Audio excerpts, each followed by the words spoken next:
Erlito Vasco, Erlito le véritable, Pimento, donc Nicolo c'est Pimento, Pimento, El Pimento, donc l'homme qui rajoute un peu de piment dans la musique chrétienne, quoi. Merci bien. On voulait être on rentrait un peu dans le sujet, on voulait savoir quand est-ce que tu as commencé la musique? Okay.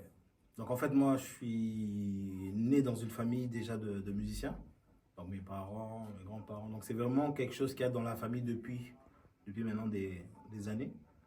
Du coup, naturellement, si je peux le dire comme ça, j'ai suivi le chemin de papa et maman. C'est eux qui m'ont introduit dans ce monde-là. Et j'en profite pour pouvoir parler de ma foi personnelle, partager, comme on dit, évangéliser au travers de la musique.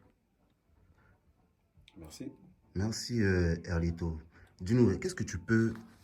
Pour toi, qu'est-ce que représente la musique? La musique, pour moi, c'est un moyen pour pouvoir véhiculer un message. C'est ça. Okay. Donc la musique représente, c'est que ça représente toi? C'est un moyen pour moi de pouvoir véhiculer un message. Parce que la musique, c'est vaste. La musique, plusieurs personnes font de la musique. Après, il y en a qui séparent un peu aux musiques profanes, musique chrétienne, etc. Moi, pour moi, la musique, c'est la musique, mais moi, je l'utilise pour pouvoir véhiculer ma foi. Est-ce qu'il y a vraiment une différence entre la musique mondaine et la musique chrétienne? Comment on les différencie en fait? Et pourquoi cette appellation mondaine et qu'est-ce qui différencie les deux? Ce qui différencie, c'est la source d'inspiration en fait. C'est le but du message, etc. Parce qu'effectivement, que ce soit d'un côté ou de l'autre, on va utiliser des guitares, on va utiliser la batterie, la même chose, on rentre parfois même aussi dans les mêmes studios. Mais ce qui différencie la chose, en fait, ce qui rend la chose sacrée, c'est vraiment le message. Et moi, au travers de la musique que je fais, je parle de Dieu, le Créateur. Je fais en sorte que les personnes puissent prendre conscience qu'il y a un Créateur. Il faut le reconnaître et il faut le suivre si on le peut. Donc, c'est ce qui rend maintenant notre musique sacrée. C'est là où on dit qu'elle est différente. C'est par rapport à ce côté-là sacré, en fait. D'accord, Erlito. Aujourd'hui, on s'est croisés au studio. Qu'est-ce qui nous amène au studio? Qu'est-ce que tu nous prépares? Voilà, donc là, il y a un générique qui arrive, Au-delà. Donc c'est chaud, ma belle. Mais ça annonce un album. Ça annonce un album de 6 titres qui arrive très prochainement, donc ça ne va pas tarder. Mais au-delà d'abord, Ebima. Et ça a du bien, que tout le monde puisse se réjouir. Et surtout le message, que Dieu nous donne tout au-delà. C'est-à-dire que Dieu, ce qu'il va te donner, il y a un verset qui dit... C'est la bénédiction de l'Éternel qui enrichit et elle ne se fait suivre d'aucun chagrin.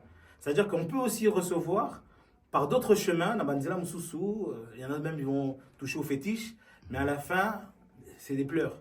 Tu perds un enfant, tu perds tes parents ou autre. On connaît très bien ces réalités. Mais ce que l'Éternel va te donner, ça ne se fait suivre d'aucun chagrin. Aujourd'hui, les gens, par exemple, couchent avec le patron pour pouvoir évoluer dans les sociétés, etc. Il faut avoir la patience. Ce que le mauvais peut te présenter, ça arrive rapidement. C'est vrai qu'avec Dieu, ça tarde, mais ça arrive certainement. Et il faut rester ferme. Ok, ben merci bien. Et j'ai une question, je veux savoir, tu nous prépares un EP, comme on dit, EP des 6 titres. C'est ça. Et le premier son, c'est le générique, c'est ce que tu viens de nous dire.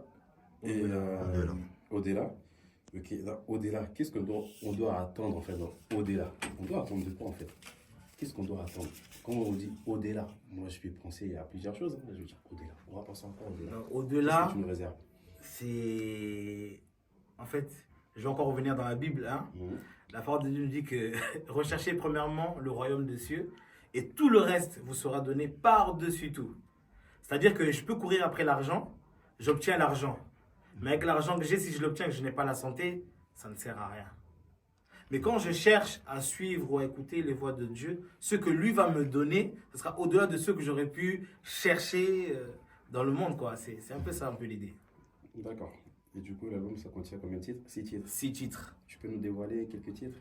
C'est des rumba? Oui, voilà. Oui, j'avais envie de dire. Bien sûr. Est-ce que c'est de rumba? Mais C'est bien que du sûr. sébène? Non, il n'y a pas que du sébène. En fait, le sébène, bon, c'est bien, mais le sébène aussi, ça nous amène un peu dans on ne sait pas. Vous voyez, quand il y a le sébène, des fois, on se dit, ah, est-ce que vraiment les amis Nzambé, tout ça, donc il y a aussi des chansons où on est un peu plus posé, des rumba, donc ça manque jamais les rumba. C'est notre musique, et puis voilà, le message en tout cas que je véhicule vraiment dans ce projet, c'est vraiment l'amour de Dieu. Hein. C'est vraiment l'amour de Dieu. Revenons vraiment à cet amour initial. Parce qu'au jour d'aujourd'hui, on ne sait plus vraiment. On ne sait plus vraiment, donc j'ai fait vraiment quelque chose de... Et c'est quoi la différence entre la rumba et l'adoration? Parce qu'à l'heure actuelle, j'ai remarqué quelque chose, d'après moi, hein, ça engage que moi, et la plupart des jeunes, aujourd'hui, la plupart des musiciens aujourd'hui, Oui. nous font de la rumba, et on a aussi des dédicaces dedans. Et maintenant, c'est quoi cette différence en fait par rapport à l'adoration et de la rumba? C'est quoi cette différence entre les deux En fait, il faudrait savoir que l'adoration n'est pas un style de musique. C'est-à-dire même dans Au-delà, malgré que c'est du show, mais c'est de l'adoration. Tu vois, l'adoration, c'est plus le côté où on est en admiration envers notre créateur. Vous voyez, on adore notre créateur. La louange, les gens ils voient plus que le côté show, mais la louange, on dit maintenant les bienfaits de notre créateur. Donc cela, ça peut se faire en reggae, comme en rumba, comme en solo. En tout cas, le style ne détermine pas que ce soit adoration ou pas. C'est pas ça qui détermine la chose en fait. Merci. D'accord, tu nous as parlé de rumba. Mais quelle serait la rumba sans les dédicaces? Dis-nous, toi tu es artiste gospel. Oui. Y a-t-il des dédicaces? Et qu'est-ce que ça représente pour toi les dédicaces dans la musique chrétienne? Bon, les dédicaces, c'est un signe de remerciement aux personnes qui nous soutiennent. Vous savez, l'œuvre qu'on est en train de faire, on l'a fait avec nos propres moyens. Hein.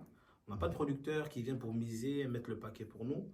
Après, franchement, les dédicaces, c'est qu'un détail. Ce n'est pas obligé que ce soit. On n'est pas obligé de faire des dédicaces, mais ça nous fait du bien. La dernière fois, j'ai dédicacé quelqu'un dans une chanson. Et la chanson suivante, je ne l'avais pas dédicacée. Il m'a appelé. Il m'a dit, mais mon frère, c'est comment, tu vois? Ça fait du bien. Et moi, je me dis que, bon, on n'a qu'une seule vie, hein. On vit sur Terre, on n'a qu'une seule vie. Pourquoi pas se faire plaisir? Moi-même, je mise de l'argent. Dieu me fait grâce. Je mise de l'argent pour ce que je suis en train de faire. Si je fais des dédicaces, c'est à mon bon vouloir, en fait. Voilà, c'est un peu ça.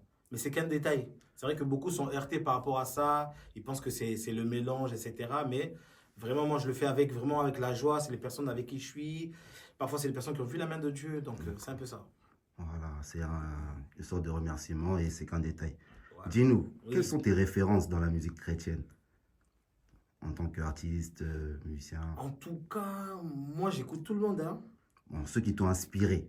Si tu peux en citer 3. Inspiré. 3. Vox Day m'a inspiré. Ok.